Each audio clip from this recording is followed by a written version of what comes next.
주일입니다. 이 시간에도 하나님께서 허락하신 말씀을 중심으로 기쁨과 평안과 소망의 예수님을 만나고 체험하는 은혜의 시간 되시기를 주님의 이름으로 축원드립니다. 자, 앞서 보신 영상을 보시면서 여러분은 어떤 마음이 드셨습니까? 저 남자 참 좋은 사람이네. 이런 생각으로만 그칠 것이 아니라 나도 저런 선행으로 누군가를 배려하는 크리스천이 돼야겠다라는 각오가 저와 여러분에게 임하게 되기를 원합니다. 참 요즘같이 각박한 시대에 자기만 아는 정말 자기 중심적인 이 세대를 우리는 살고 있는데 이런 시대 가운데 신앙을 가진 우리조차 선뜻 선행을 베풀며 살아가지 못할 때가 참 많습니다. 그런데 누군가는 이렇게 여전히 참 따뜻한 마음으로 선행을 실천하고 있다는 거예요. 자신에게 주어진 시간을 과감하게 남을 위해서 사용할 수 있는 이 한 남자의 이야기가 정말 우리에게 큰 귀감을 주고 있습니다. 특히나 영상 속 유튜버는 이렇게 말하고 있죠. 인간이 가장 큰 행복을 느끼는 순간 중 하나는 다른 사람의 행복에 관심을 가질 때이다. 간절한 도움이 필요한 누군가에게 자신의 시간을 투자하여 선뜻 선행을 베풀 때 스스로 희생했다고 생각하기보다 우리는 훨씬 더 큰 행복감을 느끼게 되기 때문이다. 이 이야기를 통해 우리가 잊지 말아야 할 두 가지가 있다. 많은 것을 갖지 않아도 선행을 통해 우리는 충분히 행복감을 느낄 수 있다는 것. 그리고 누군가에게 전해받은 그 선행은 반드시 다른 사람에게도 전파된다는 것이라고 말했습니다. 이분이 사실 예수님을 믿는 분인지는 알 수가 없어요. 근데 참 저는 이 이야기를 보면서 맞는 말이다 이런 생각을 했습니다. 우리는 자기 자신을 위해서 누구나 삽니다. 그리고 내 자신이 누군가에게 도움을 받고 또 칭찬을 받고 행복을 얻기를 원합니다. 그러나 선행은 이와는 정반대예요. 내가 누군가로부터 얻는 것이 아니라 내가 누군가에게 이것들을 기꺼이 줄 수 있는 마음, 이것이 바로 선을 행하는 행동인 것입니다. 나 자신을 위함이 아닌 오직 타인을 위해서, 그것이 나를 위한 것보다 훨씬 더 큰 행복을 가져다 줄 거라는 거예요. 이것이 바로 예수님이 우리에게 보여주신 삶이고 이것이 진정한 복음의 핵심이 아닌가 싶습니다. 그러므로 우리가 진짜 예수를 믿는 자들이라면 오늘도 우리가 나 중심이 아닌 주님 중심으로 오직 나를 위함이 아닌 간절한 도움이 필요한 누군가를 위해서 선행을 기꺼이 베풀 수 있는 그런 믿음이 저와 여러분에게 있기를 소원합니다. 그런 저와 여러분의 삶이 선행되는 신앙이 될 때 주님이 기쁘게 받으시고 우리의 인생 또한 완벽하게 행복의 길로 인도하여 주시기를 주의 이름으로 축원합니다. 자, 오늘 우리가 함께 나눌 말씀은요, 바로 우리가 꿈꾸는 삶, 세상에서 말하는 행복하게 사는 비결이 과연 진짜 행복을 가져다 줄 수 있을까? 이러한 물음으로 오늘의 말씀을 한번 우리가 참고해 보고자 합니다. 여러분, 세상에서 가장 큰 힘을 가진 것은 무엇일까요? 물론 우리가 영적으로 이 질문에 대해서 해석을 해보자면 세상의 가장 큰 힘은 바로 여호와 하나님께 있습니다. 그러나 세상에서 말하는 가장 큰 힘은 어디 있을까요? 과연 많은 재물과 막강한 권력, 그리고 사람들로부터 신뢰를 받는 그런 명성이야말로 세상이 말하는 가장 큰 힘이라고 그렇게 이야기합니다. 그래서 모든 인류는 수천 년 동안 이것을 얻기 위해서 열심히 달려왔어요. 재물을 얻기 위해서, 영광을 얻기 위해서, 인기를 얻기 위해서, 명성을 얻기 위해서 열심히 많은 사람들이 그렇게 살아가고 있는 것입니다. 그런데 성경에 보면 이 모든 것들을 완벽하게 갖추었던 자가 있었습니다. 그는 바로 솔로몬입니다. 솔로몬은 이스라엘의 3대째 왕이에요. 아주 예리한 결단력으로 지혜의 왕이라는 별칭을 가질 정도로 굉장히 훌륭한 왕이었습니다. 그런데 또 믿음도 좋아서요. 하나님의 은혜로 누구도 부럽지 않은 부귀 영화를 행복으로 누린 자입니다. 그런데 세상이 부러워하는 모든 것을 갖추었던 이 솔로몬은 결국 이 부귀 영화로 인해서 죄를 짓게 돼요. 가진 자의 여유 때문인지 솔로몬의 생활이요, 날이 갈수록 방탕해집니다. 날이 갈수록 사치를 더하고 날이 갈수록 욕심이 많아져요. 점점 그의 욕망은 심각해져 갔습니다. 그리고 그와 같은 생활을 유지하기 위해서 어떻게 했을까요? 그는 왕으로서 국민들에게 과도한 세금을 부여하고 폭압적인 정치를 하기 시작했다. 아주 지혜로운 왕이었지, 아주 유능하고 총명한 왕이었지만 결국 그의 마음에 욕심이 잉태하니까 자신의 욕심을 이루기 위해서, 자신의 욕망을 성취하기 위해서 그는 국민들을 억압하기 시작했다는 것입니다. 그러자 이 국민들의 마음이 어땠을까요? 마음에 불평이 생기기 시작했어요. 왕에 대한, 나라에 대한 불만이 높아졌습니다. 결국 이 어지러운 정세 속에서 이스라엘 민족 간의 갈등도 아주 심각해져 왔습니다. 솔로몬이 추후에 죽게 되자 이스라엘 왕국은 남북으로 분열되는 최악의 역사를 기록하고 말았다는 것입니다. 왕이 잘못스러웠어요. 왕의 잘못스러워, 왕의 욕심 때문에 이스라엘이 지금까지도 남북이 분열되어 있어요. 우리나라처럼 한 닮은 모습. 솔로몬으로부터 시작되는 거예요. 민족 간에도 자신들의 생각이 다 다르잖아요. 어떤 사람들은 이 솔로몬의 폭압적인 정치에도 여전히 막 손발을 비비면서 비유를 마치고 애도 살아남으려고 솔로몬에게 붙어있는 똑같이 악한 사람들이 있고, 어떻게 이렇게 할 수가 있느냐, 여전히 선을 주장하는 이스라엘 백성들이 있습니다. 저들이 분열되면서 남북이 갈라지게 됩니다. 그 모든 원인은 왕 때문입니다. 왕의 욕심, 욕망, 자신의 꿈을 이루기 위해서, 그 꿈은 화랑방탕한 세월을 보내고 사치하고 발악하는 그것이었습니다. 그렇습니다. 여러분, 세상이 가져다주는 행복, 세상이 말하는 행복은 결코 행복이라는 마침표로 완전한 끝을 이루지는 못한답니다. 하나님을 믿는 믿음이 솔로몬의 인생의 황금기를 분명히 가져다 줬습니다. 결국 솔로몬은요, 이렇게 하나님이 주신 기회와 복을 어떻게 했어요? 감사함으로 그냥 만족함으로 누린 것이 아니라 남용했다는 거예요. 그래서 그 인생의 끝은 아주 지극히 세상적이고도 절망 끝을 보게 된 왕이라고 볼 수 있습니다. 여러분, 그런 솔로몬이 기록한 책이 있어요.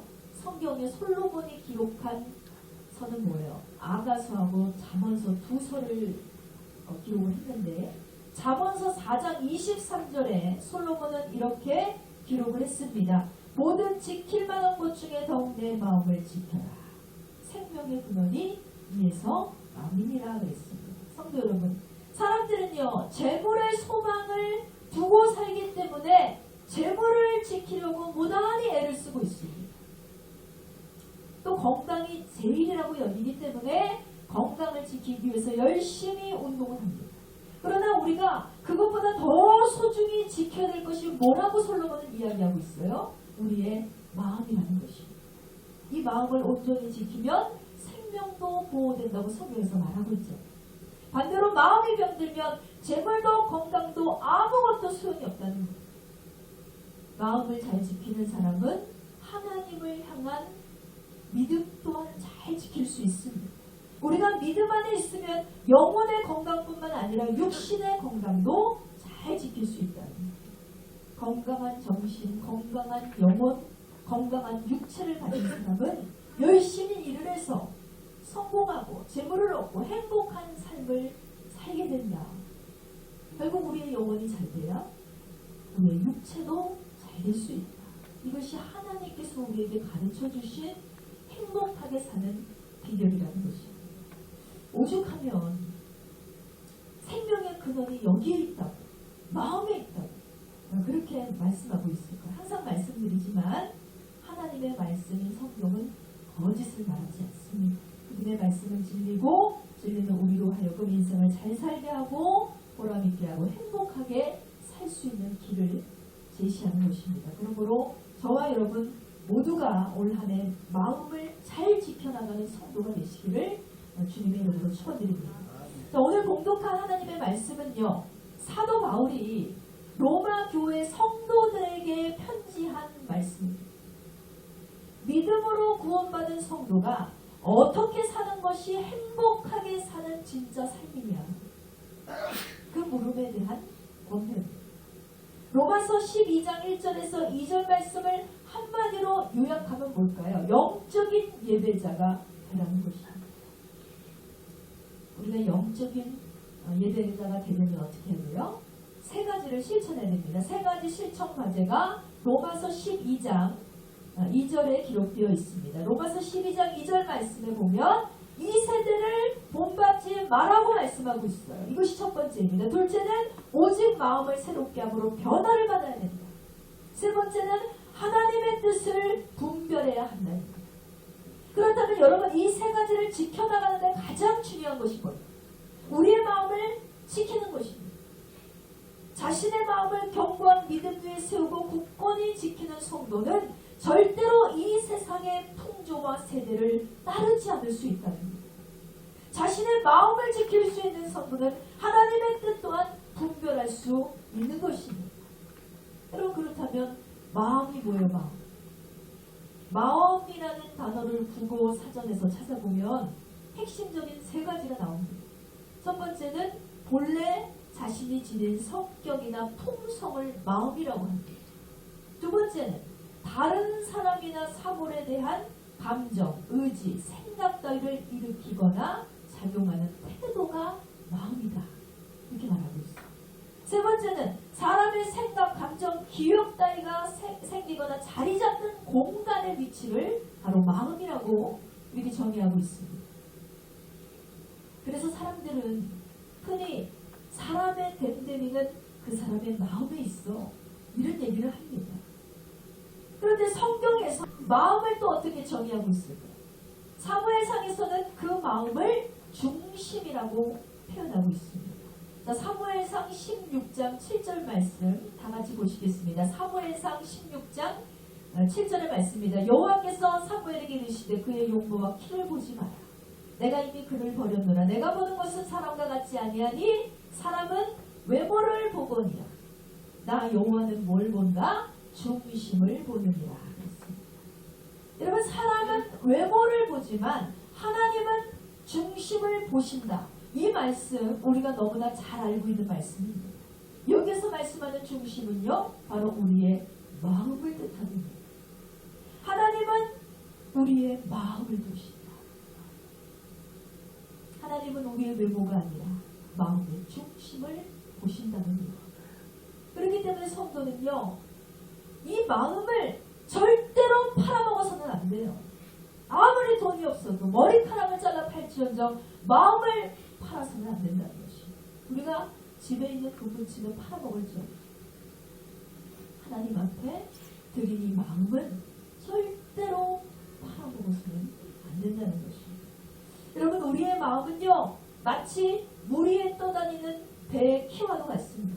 그래서 인간의 삶의 모든 것은 마음 먹기에 달렸다 이런 얘기가 있죠. 우리가 살아갈 방향을 결정하고 인생을 좌우하는 중요한 계기를 결정하는 것은 뭡니까? 나의 마음입니다. 내 마음의 중심입니다. 그래서 저와 여러분의 마음은 열쇠와도 같다는 것입니다. 그렇기 때문에 여호와 하나님을 믿는 성도는 이 중심을 잘 지키고 인생의 방향을 안전하게 인도하시는 주관하시고 주관하신 하나님 앞에 우리의 중심을 내어드리는 삶을 살아내는 것이 가장 중요하다는 사실을 여러분 기억하시기 바랍니다. 여러분 마가복음 4장 1절에서 9절 말씀을 보면 씨 뿌리는 자의 비유를 예수님께서 말씀을 하셨어요. 씨 뿌리는 자. 예수님께서는 이 씨 뿌리는 자의 비유를 통해서 뭘 이야기하고 싶으신 걸까요? 우리의 마음이 얼마나 중요한가를 설명하고 계십니다. 이해할 수 있다.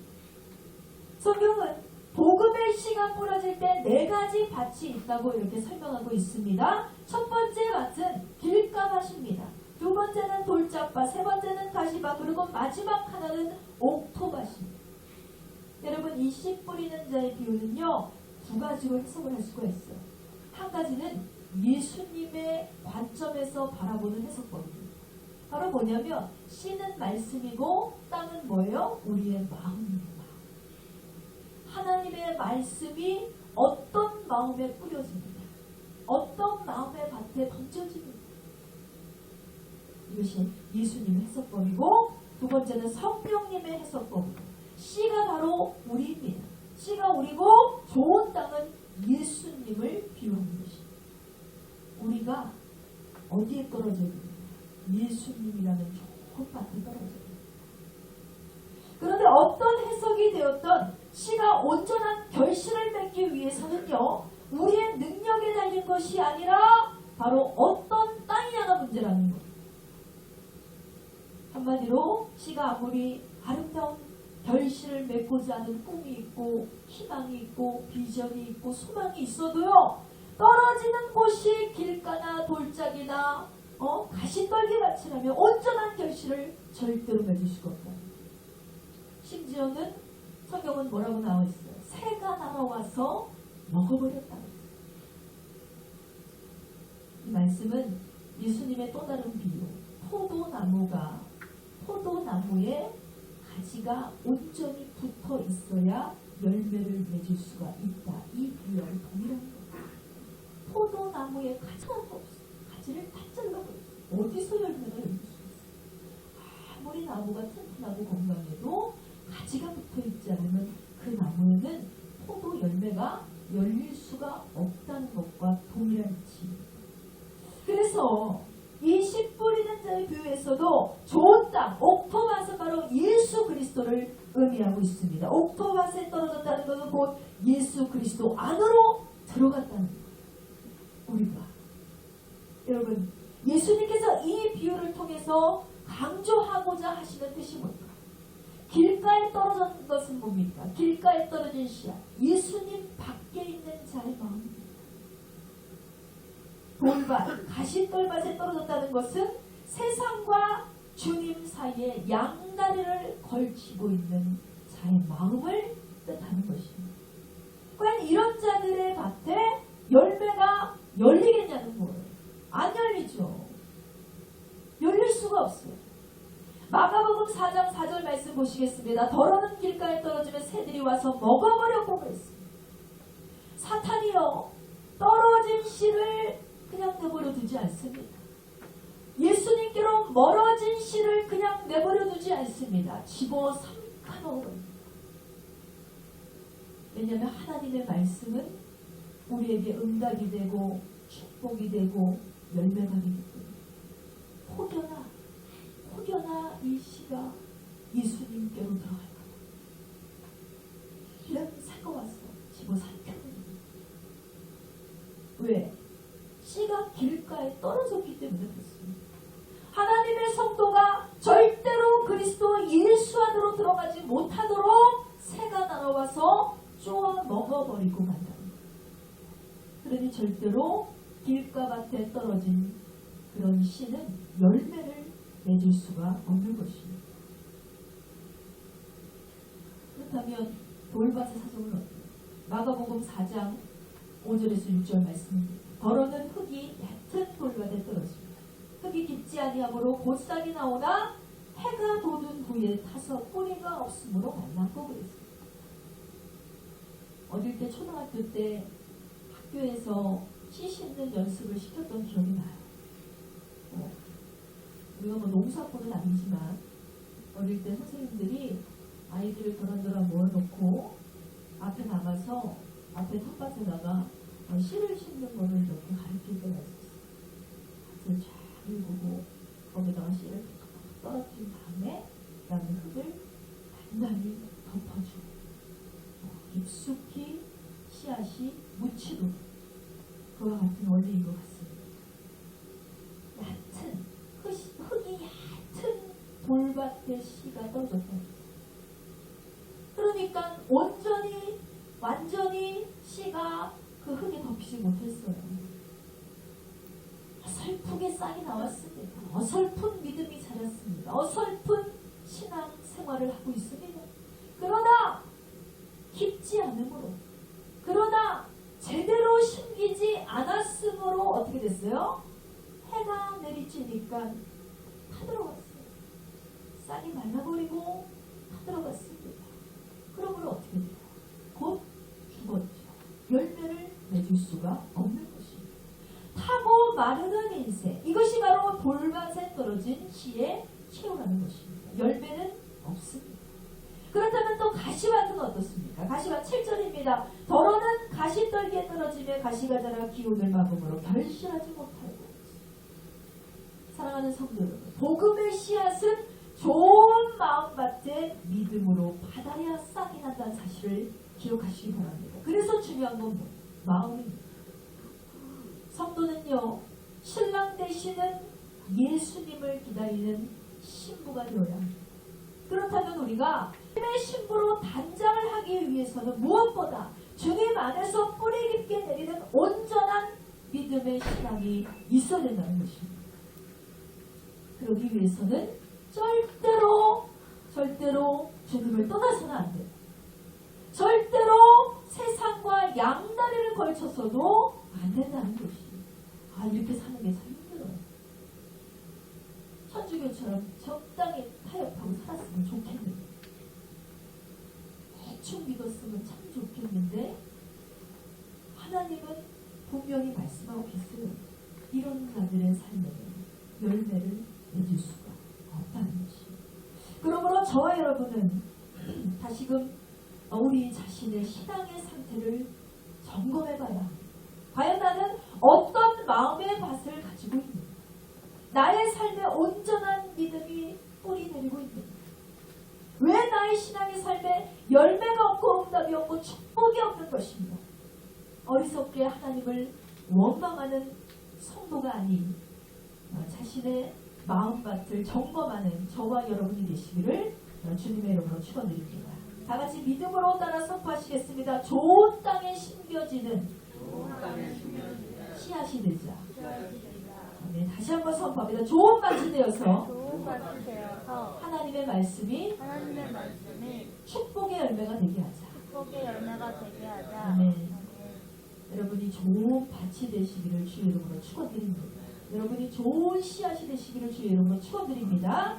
여러분, 이스라엘 민족들은요, 출애굽의 지도자 모세를 만나서 애굽이라는 노예되어서 종되었던 그 땅에서 어떻게 됐어요? 탈출하게 됐어요. 그런데 그들이 드디어 모세로 하여금 노예 신분을 해방받게 되었지만, 안타깝게도 저들의 육신은 애굽에서 빠져나왔지만 빠져나오지 못한 것이 있었습니다. 그것이 뭡니까? 이스라엘 백성들의 마음이었습니다. 여전히 세상에 종된 그 마음, 여전히 하나님을 믿지 못하는 그 마음이 나오지 못했다. 그러다 보니 이스라엘 백성들은요, 하나님이 하시는 일을 전혀 이해할 수 없었습니다. 그래서 늘 하나님과 주의 종들을 향한 원망과 불평을 하는 태도를 보였습니다. 결국 저들의 최후가 어떻게 됐습니까? 광야에서 죽고 갔습니다.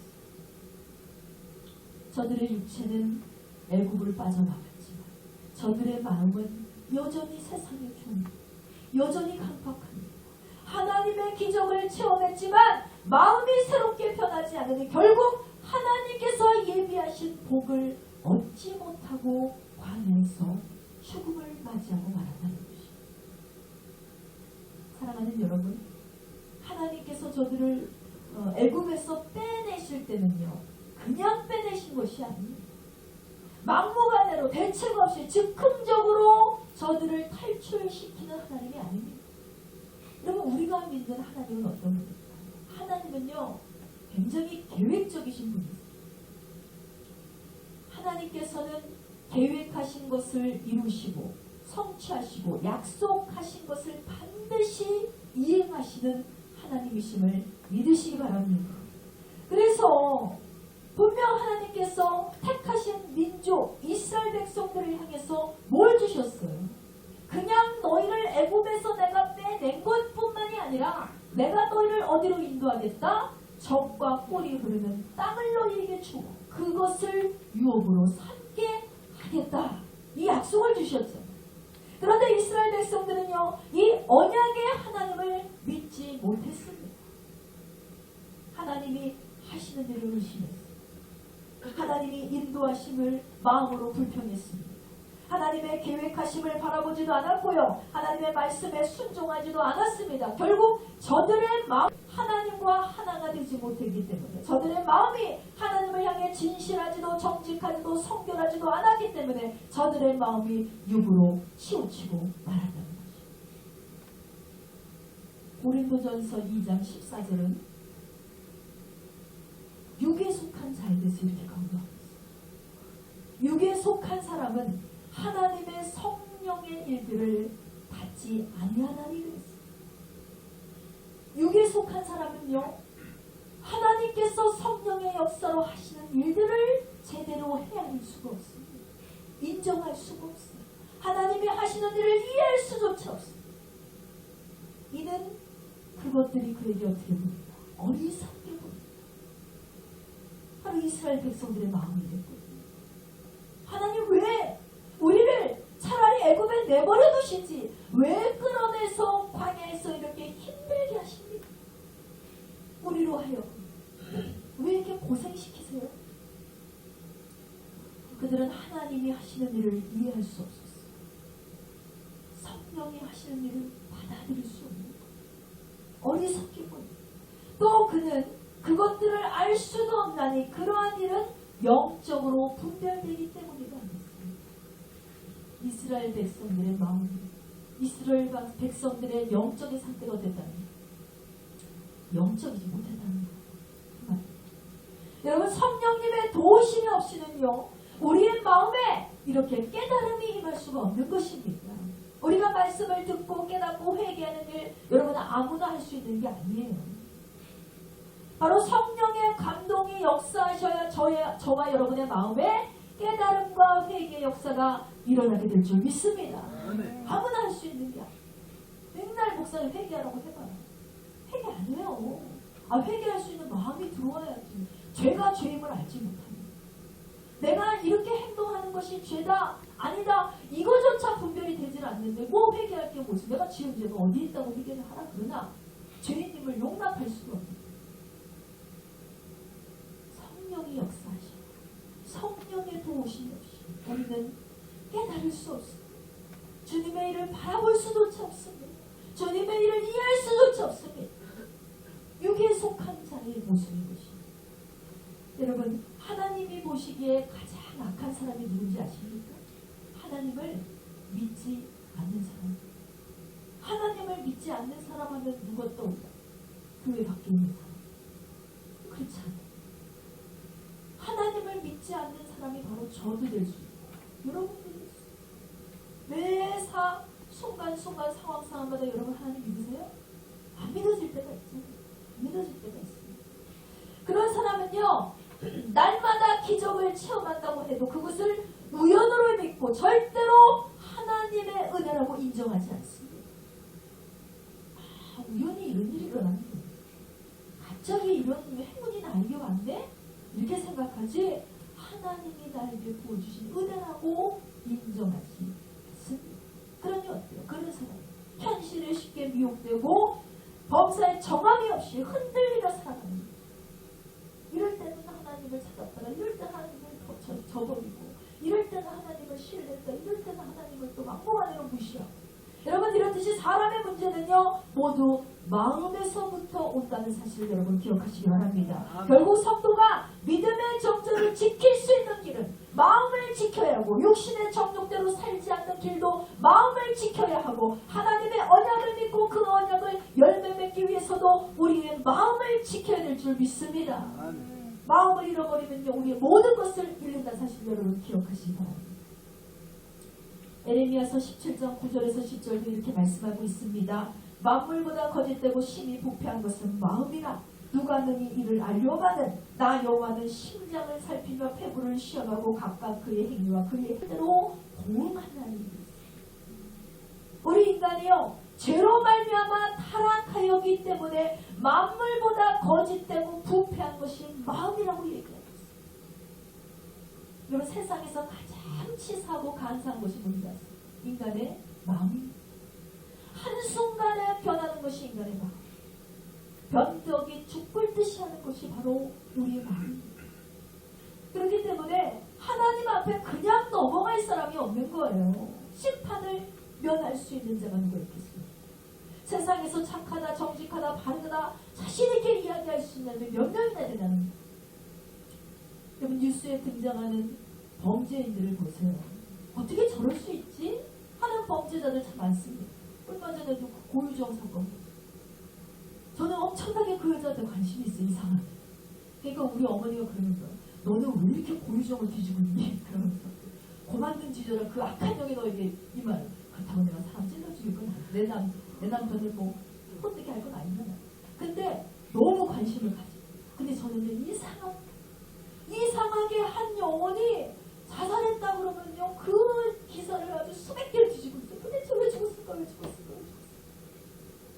너무너무 남일에 관심이 많은 오지랖일 수도 있고 오지랖일 수도 있어요. 사실 아주 깊게 생각해요.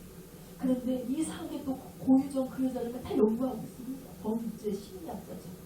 왜 그랬을까? 왜 죽였을까? 그 착한 남자를 왜 죽였을까? 그냥 지나 잘 먹고 잘 살면 되지 도대체 왜 죽였을까? 이러면서 어떻게 그렇게 할 수 있을까? 혼자 막 유족이 돼서 어느 날은 막 울었다. 어느 날은 또 막 고유정이 한번 돼볼까 이런 이상한 거지만 어쨌든 이해하고 싶은 거예요. 도대체 왜 그랬을까? 이해가 안 되잖아. 상식으로 이해할 수조차 없고 연구조차 할 수 없고 결론조차 나지 않는 그 여자는 여전히 자신의 무죄를 주장하고 있어요. 물론 자기가 안 죽였다는 아니지만 절대로 계획적인 게 아니다 라고 얘기하고 있어요. 온갖 증거가 수만 가지가 다 드러나도 자기가 안 그랬다고 거짓을 증언하고 있어요. 왜 그랬을까요? 세상의 범죄자들은 그렇습니다. 자신의 죄를 그나마 인정하는 사람은 일말의 양심이 있는 사람. 그러나 자신의 죄를 온전히 인정하지 못하는 범죄자들이 너무나 많아요. 그래서 우리는 그들을 향해서 그렇습니다. 왜 저렇게 살아가지? 어떻게 저럴 수 있지? 그런 사람이 넘쳐나요. 그런데 그것이 바로 인간의 실체라는 거죠. 그들이나 우리나 여러분 50보 100보예요. 나는 남의 것 도둑질 안 했으니까, 나는 남을 찔러 죽이지 않았으니까 나는 저 사람보다 괜찮아라고 말할 수 있을 거예요.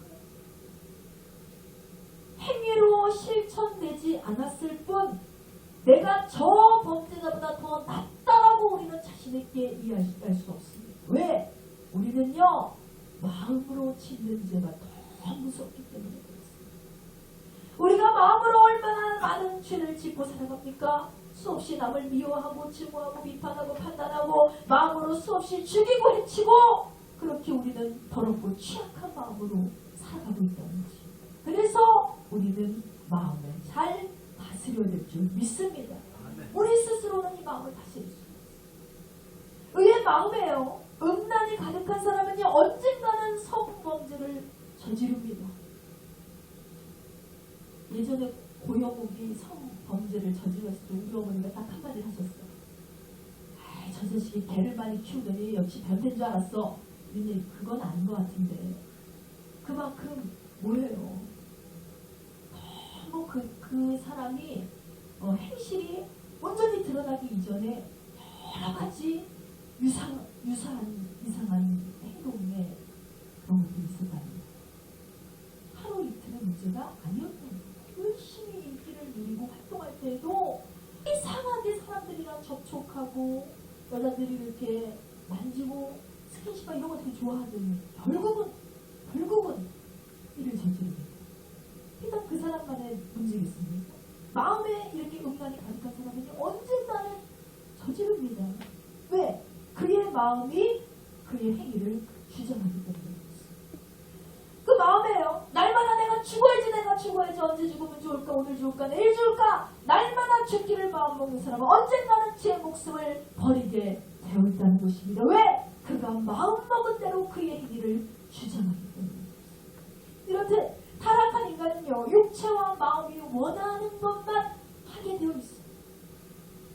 그러니 스스로 하나님을 절대로 기쁘게 할 수가 없어요. 제 친한 친구의 동생이요, 아주 오랜 시간 동안 취업의 문이 열리지 않았어요. 고통을 받았습니다. 항상 그 아이의 마음속에 뭐가 있어요? 돈에 대한 집착이 있어요. 어떻게 하면 내가 가장 빨리 가장 많은 돈을 벌 수 있을까라는 생각만 가득 차 알겠어요. 그러다 보니 눈이 높아져요. 웬만한 직장에서 주는 월급은 만족이 되지 않습니다. 백수 생활은 근데 계속되지요. 어느 날 이 동생이 명품백을 여러 개를 사고, 이 언니가 너 이거 어디서 왔어? 그러니까 남자친구가 사줬어. 이래요. 네 남자친구가 재벌이냐? 어떻게 이 명품백이 수백만 원짜리를 몇 개나 사줄 수가 있냐? 말이 안 된다. 그래가지고 어느 날 동생이 나간 후에 동생의 방을 막 뒤지기 시작했어요. 장롱을 딱 열어가지고 어느 가방백을 딱 봤더니 거기서 뭔가 오르르 떨어지는데, 우수수 떨어지는데 보니까 피임 도구하고 약들이 막 떨어지죠. 이런 게 왜 이렇게 있어? 근데 그 가방을 막 뒤져봤더니 거기에서 왜 업소의 명함이 수두룩하게 나오더라고요. 그래서 그날 밤 친구가 이 업소를 찾아갔어요. 그 업소는 택배업소였고, 그곳에서 그 동생은 술을 따르며 몸 파는 여성이 되어있더라는 것이죠. 결국 이 아이의 마음에는 무엇이 있습니까? 육신의 정욕과 이생의 자랑과 안목의 정욕을 품었습니다. 그리고 할 수만 있다면, 이것을 얻을 수만 있다면 수단과 방법을 가리지 않고 쫓아가는 것. 문제는요, 세상을 품고 세상을 따르다 보면 자연스럽게 하나님과 원수가 된다는 것이죠. 그러기에 우리는 날마다 이 마음을 새롭게 다져야 될 줄 믿습니다. 사랑하는 여러분, 혹여나 내 마음속에 하나님과 원수된 것이 있습니다. 성령 하나님께 간절히 도우심을 요청하시기 바랍니다. 주님, 나의 마음을 새롭게 하여 주시옵소서. 나의 마음이 성결해지도록, 거룩해지도록, 주님을 닮아갈 수 있도록 주님, 나의 마음에 새로운 영을 부어 주시옵소서. 바른 것을 보게 하시고 정직한 것을 보게 하시고 영의 것을 사모할 수 있는 마음을 주님, 나에게 오늘 허락하여 주시옵소서. 그냥은 절대로 안 돼요. 새롭게 해야지만 변화가 일어나는 것입니다. 바라기는 2019년에 품었던 저와 여러분의 마음이 2020년에는 주의 성령께서 부어주신 새로운 마음으로 변화되기를 주의 이름으로 축원드립니다. 자, 그렇다면 저와 여러분의 이 마음을 새롭게 하는 동력은 무엇입니까? 어떻게 해야 우리가 마음을 새롭게 할 수 있을까? 먼저 나는 누구인가라는 질문은 나는 누구의 것인가로 바꿔야 될 줄 믿습니다. 왜요? 진정한 나를 발견하려면 나를 만드신 하나님이 말씀하시는 내가 진짜예요. 내가 말하는 내가 진짜가 아니라 나를 만드신 분이 나를 가장 잘 알고 계시다는 것입니다. 하나님을 떠난 인간은 타락한 상태에 있으므로 아무리 선행을 하고 아무리 의로운 자가 되려고 노력하고 애를 써도 스스로 절대로 선해질 수가 없습니다. 그러므로 먼저 우리가 하나님께서 인간을 창조하실 때 꿈꾸시며 디자인하셨던 오리지널 원형을 알아야 된다. 하나님이 우리를 만드실 때 하나님의 계획에 의해서 우리를 만드셨습니다. 그러기에 나는 누구예요? 저와 여러분은요, 하나님의 작품이에요. 하나님의 꿈이라는 사실을 여러분 절대로 잊지 마시기 바랍니다. 그러나 죄로 인해서 타락을 해서 하나님이 처음에 만드신 오리지널 원형이 변형이 됐어요. 깨져버렸어요. 이 깨진 인간을 회복시키기 위해서 예수 그리스도가 이 땅에 오셨다는 것입니다.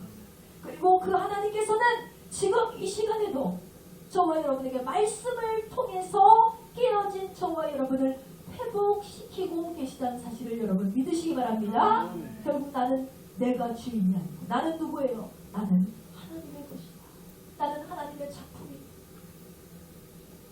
이것을 여러분 꼭 기억하시고 나의 마음이 주님의 마음을 판단할 수 있다. 우리지럼 원형이 깨졌지만 예수 그리스도로 말미암아 다시 회복하는 마음이 될 수 있도록 주님께 깊게 간구하시는 저와 여러분이 되시기를 주의 이름으로 축원드립니다. 그 다음에 주님 앞에 우리의 모든 것을 드립니다. 원형을 회복해야 되는데 그러려면 어떻게 해야 돼요? 말씀으로 옥토의 작업을 해야 합니다. 처음부터 옥토는 없어요. 인간은 모두 죄로 말미암아 타락을 했기 때문에 처음부터 옥토가 된 자가 없습니다. 그러면 옥토는 어떻게 만들어요? 해답은 성경에 있지요. 에베소서 2장 1절에서 8절 말씀입니다. 그는 허물로 죄로 죽었던 너희를 살리셨도다. 그때 너희는 그 가운데 행하여 이 세상의 풍조를 따르고 공중의 권세 잡은 자를 따랐으니 곧 지금 불순종의 아들들 가운데 역사하는 너희라.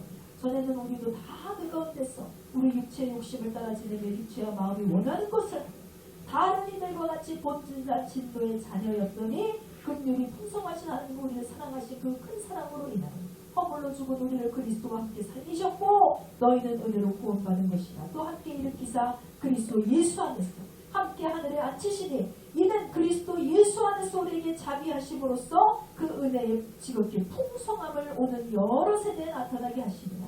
너희는 그 은혜로 인하여 믿음으로 말미암아 구원을 받았으니 이것은 너희에게 난 것이 아니요 하나님의 선물이라 했습니다. 여러분 이 말씀을 쉽게 요약을 하자면 우리는 죄와 허물로 죽은 자가 되었습니다. 그래서 사탄의 종노릇을 하면서 삽니다. 그런데 긍휼이 풍성한 하나님의 그 큰 사랑이 우리를 살리기로 계획을 하셨습니다. 그래서 우리를 예수 그리스도로 말미암아 하늘에 앉을 수 있는 특권을 허락해 주셨다는 것입니다. 그런데 이 구원의 은혜는 우리의 행위나 노력으로 된 것이 아니라 오직 하나님의 선물이랍니다. 믿으십니까? 네. 할렐루야. 여러분 이렇게 말씀을 묵상하면요 하나님이 얼마나 나를 사랑하시는지 그 사랑이 얼마나 크고 위대한 것인가를 다시금 느낄 수 있습니다. 그런데요 이 말씀을 멀리하면 멀리할수록 자꾸만 우리는 어때요? 하나님의 사랑을 잊게 되는 거예요. 아무리 좋은 사람도요 자주 보지 않으면 그 마음이 상실되어 버립니다. 아무리 좋은 사람도 몸이 멀어지면 어때요? 마음도 멀어지게 됩니다. 마찬가지예요. 사람이요 하나님과의 관계를 잘 맺기 위해서는 하나님의 마음을 담기 위해서는 하나님의 양식을 이렇게 우리가 충분히 먹고 하나님의 뜻을 헤아릴 줄 아는 그런 성도의 삶을 살아내야 된다는 것입니다. 그러므로 오늘 이 말씀으로 하여금 하나님이 나를 얼마나 사랑하셨으면 얼마나 사랑하셨으면 나에게 이러한 선물을 주셨습니다. 이 메시지를 다시금 기억하며 여러분의 강팍하고 차가워지고 굳어진 마음이 눈 녹듯이 녹아지게 되시기를 주의 이름으로 축원드립니다. 자, 우리가 이렇게 하나님의 뜻에 따라 마음이 변화가 되기 시작하면요 우리로 하여금 하나님께서 변화의 증표를 보여주십니다. 그것이 뭘까요? 영어의 체인지입니다. 이 G자를 C자로 바꾸고 있어요. 뭐가 돼요? 찬스가 돼요. 찬스. 여러분 변화는 기회이며 기회는 복의 지름길이라는 거예요. 신앙생활도요 성도가 진리 안에서 날마다 변화되는 삶을 추구할 때 진정한 행복과 영생을 얻을 수가 있다는 것입니다. 그렇다면 내가 변화되었는지 안 변화되었는지 어떻게 알 수가 있어요?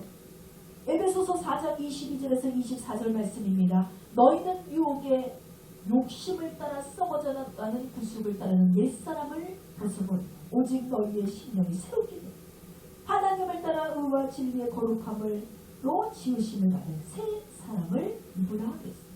여기서 변하는 것, 버릴 것은 버릴 수 있는 믿음이 있어야 된다. 쉽게 말하면 예수 믿기 이전에 하던 행동, 습관 이런 것들 버려야 된다는 거예요. 나쁜 거는. 예수님 믿기 이전에 내가요 제사 드리는 것이 우상숭배인지 모르고 드렸습니다 하는 사람들이 있어요. 그런데 이제는 예수를 믿고 나서 내가 새롭게 이것이 죄인지 알았습니다. 그렇다면 어떻게 해요? 버려야죠.